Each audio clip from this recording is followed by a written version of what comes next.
Euh, nous avons vu la perte de centaines de milliers de vies, des millions de déplacés, et euh, les gens ont souffert trop longtemps.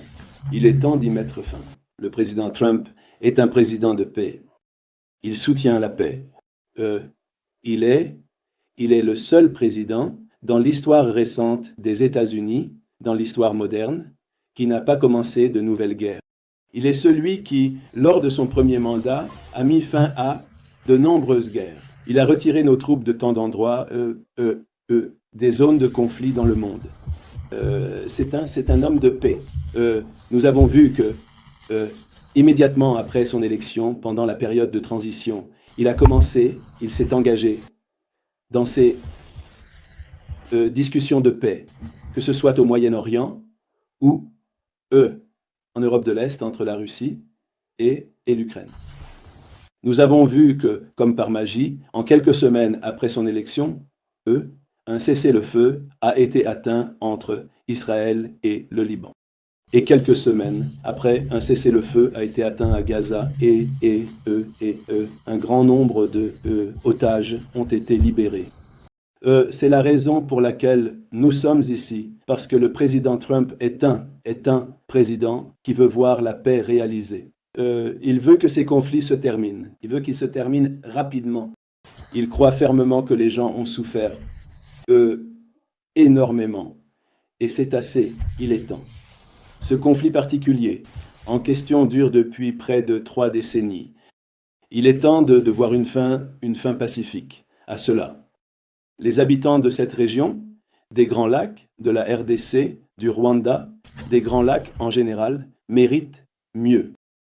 Le président Kagame et moi avons discuté d'une vision pour un partenariat plus étroit à l'avenir. Un partenariat qui repose sur la stabilité régionale et la paix, ainsi que sur le développement économique. Avant ma visite ici, j'ai eu le plaisir de m'entretenir avec le président Tshisekedi, le président Ruto et le président Museveni. De ces visites, il m'est apparu clairement à quel point une paix durable est d'une importance vitale pour cette région. Nous soutenons la sécurité et l'intégrité territoriale de tous les États de cette région. De nombreuses entreprises américaines ont déjà investi au Rwanda. Le gouvernement du Rwanda a une vision de devenir un leader économique et dispose d'une société prête à faire avancer cette vision. Nous sommes prêts à travailler avec le Rwanda pour atteindre cet objectif.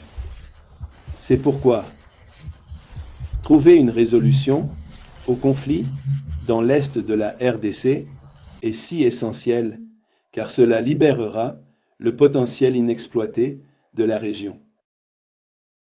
Lors de nos discussions, le président Kagame s'est engagé à poursuivre cette vision de paix. Je peux confirmer et je peux affirmer que les États-Unis restent également engagés dans cet effort et sont prêts à faciliter une fin au conflit, évidemment une fin pacifique à ce conflit, une fin qui permet au pays de sécuriser leurs frontières et pose les bases d'une économie régionale prospère. Cette relation a un grand potentiel et nous apprécions l'opportunité de discuter de la voie à suivre avec nos homologues ici à Kigali. Nous aimerions absolument voir une paix durable dans la région.